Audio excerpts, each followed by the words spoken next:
Alors, pour l'examen clinique, évidemment, nous avons demandé d'abord à la maman de nous remplir le questionnaire validé chez les enfants 10 et également de dormir avec l'enfant pour bien observer les signes nocturnes et répondre au questionnaire d'une manière tout à fait éclairée.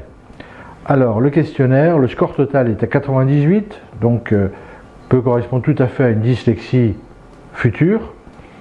Et elle a bien des signes dans les 3 catégories des signes qu'on attend dans une dysfonction proprioceptive. Mais ce qui est intéressant, c'est qu'elle a 9 signes pour la catégorie des signes du sommeil. Donc elle présente très probablement un SARVAS. La maman n'a pas vu de réelles apnées, mais des difficultés inspiratoires et tous les autres signes. Le total faisant donc 9 signes positifs. Pour l'enfant, le niveau de souffrance est coté à 3 sur 10. Elle est bien entourée par une famille qui est tout à fait attentive et qui l'aide beaucoup dans ses troubles et ses difficultés. Dans les signes cliniques qui sont intéressants, elle a des douleurs abdominales qui sont inexpliquées par la présence d'une lésion. Elle a eu des examens dans ce sens-là. Elle a le mal des transports. Et fait intéressant, elle a énormément de difficultés, le signal, à se concentrer dans le bruit. Au milieu du CP, la maman a reçu un courrier de la maîtresse qui lui signalait que l'enfant, la petite Elena, s'angoisse vite dès qu'elle est en difficulté, qu'elle semble manquer de confiance en elle, mais aussi que physiquement, elle a une difficulté à suivre des lignes, qu'on est obligé de lui mettre un curseur, de lui cacher, si vous voulez, le mot qu'elle n'a pas à lire pour qu'elle puisse décoder, et qu'elle a manifestement des problèmes de repérage dans l'espace. En milieu de CP, elle a eu un bilan orthoptique qui n'a pas montré d'éléments très typiques. Elle a eu aussi un bilan psychomoteur qui a conclu à un profil hétérogène, avec notamment une préhension graphique trop crispée et une prise en charge a été conseillée.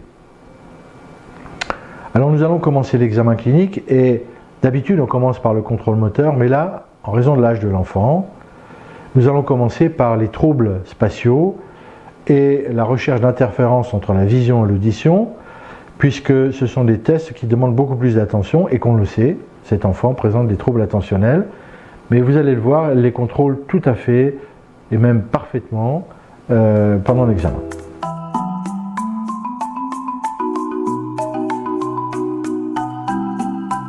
Tu la vois la petite lumière? Alors tu regardes bien là-bas, tu vois que sur la lumière il y a un trait rouge maintenant. Tu le vois le trait rouge?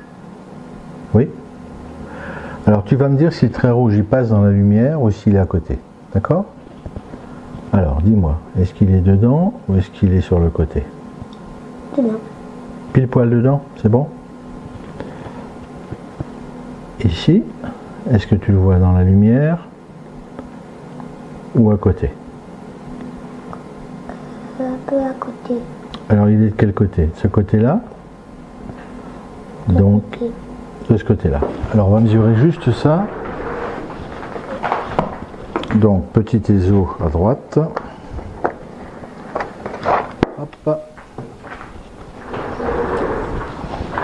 Donc tu regardes toujours là-bas. Tu me confirmes que le trait rouge, il est un peu de ce côté-là, c'est ça?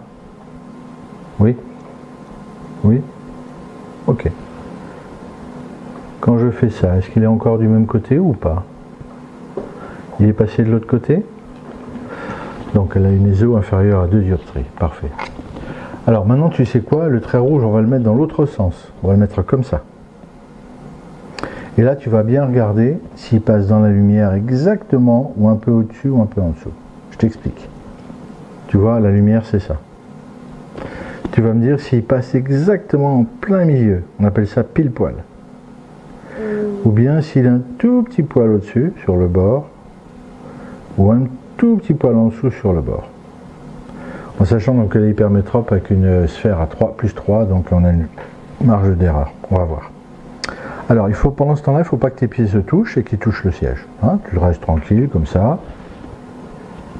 Tu regardes bien là-bas.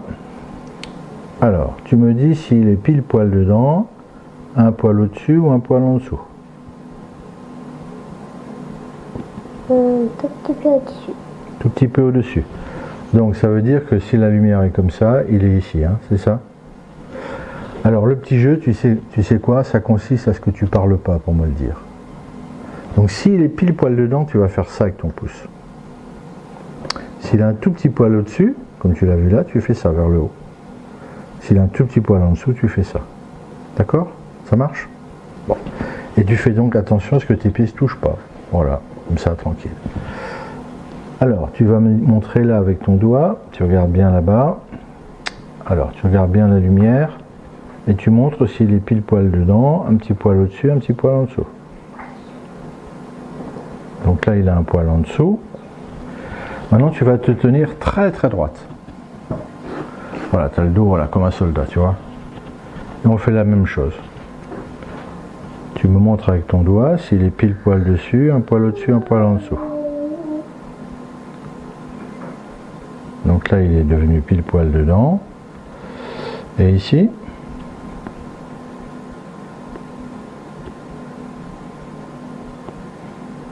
et là, il est dedans. Donc quand il est redressé, il est ortho. Alors tu fais attention, hein, tes pieds touchent toujours rien. Maintenant, tu vas rester bien redressé comme ça. Écoute bien, tu vas mettre ta langue comme ça. Là où ça gratouille un peu derrière les dents. D'accord? Monte bien la langue. Bien toucher juste ici, là. Voilà, c'est très bien. Tu regardes là-bas et tu me dis où il est avec ton doigt. Dessus.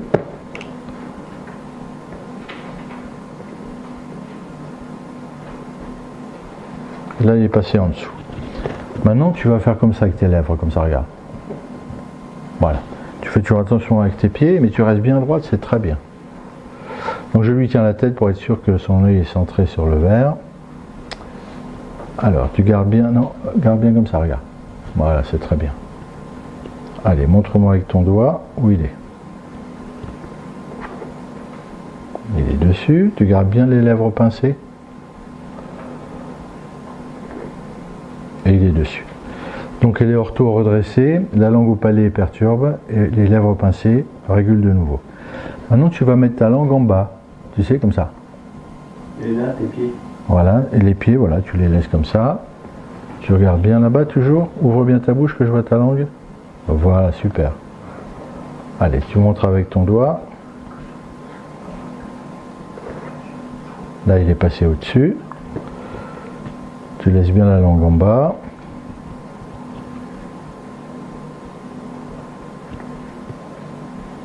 Et là, il est passé en dessous. Parfait. Alors, on va lui faire le Biechowski, mais en position debout. Tiens, tu vas te mettre debout. Voilà. Alors, dans un premier temps, on va faire comme ça. Tu avances un petit peu. Voilà. Je te remets la tête bien droite. Tu regardes de nouveau là-bas. Et tu montres avec ton doigt où est le trait rouge. Vas-y. Dedans. Et dedans. Regarde, je vais pencher ta tête comme ça. Donc si tu regardes bien là-bas, tu vois que le trait il est penché, tu es d'accord? Là où il y a la lumière, est-ce que le trait rouge est toujours dans la lumière ou est-ce qu'il est passé un peu au-dessus, un peu en dessous? Il est passé en dessous. Hypertonie de l'oblique inférieur, tu regardes toujours là-bas. Donc là il est dedans toujours, hein, c'est bien ça. Je penche ta tête. Là où il y a la lumière, est-ce qu'il est encore dedans ou est-ce qu'il est un peu au-dessus ou un peu en dessous? Il est passé en dessous. Donc elle a une hypertonie des deux obliques inférieurs. Alors elle a déjà des semelles, mais on va faire le testing déjà avec la mousse pour voir si elle garde. Allez, tu montes là-dessus. Vas-y.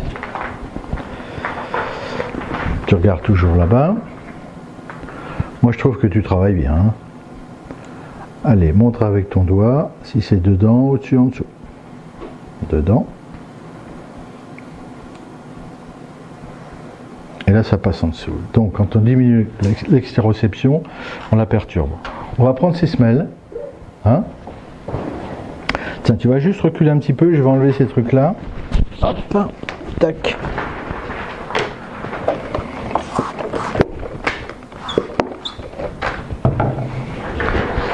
Merci. Donc, les semelles. Tiens, on va filmer les semelles. Donc, elle a un petit scratch. Hein. Elle a des éléments, voilà, rétrocapitaux. Enfin, voilà. Et donc elle est un peu plus stimulante à sa gauche. Allez, je te mets dessus. Regarde, je te mets ça comme ça. Hop, tu mets bien tes pieds dessus. Voilà, parfait. Parfait, parfait.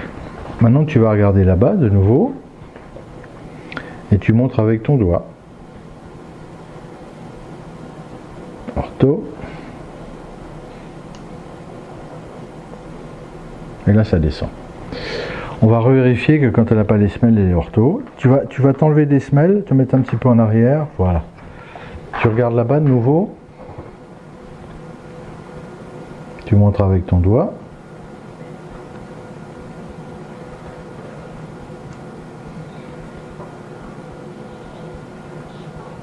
Allez, comme en dessous. Donc la première réponse n'était peut-être pas certaine. On va voir. C'est à creuser. On va tout faire pour essayer de ne pas changer les semelles parce qu'elles ne sont pas très vieilles en fait. On va voir. En sachant que c'est des semelles, il suffit de les chauffer pour changer les éléments, donc c'est rien.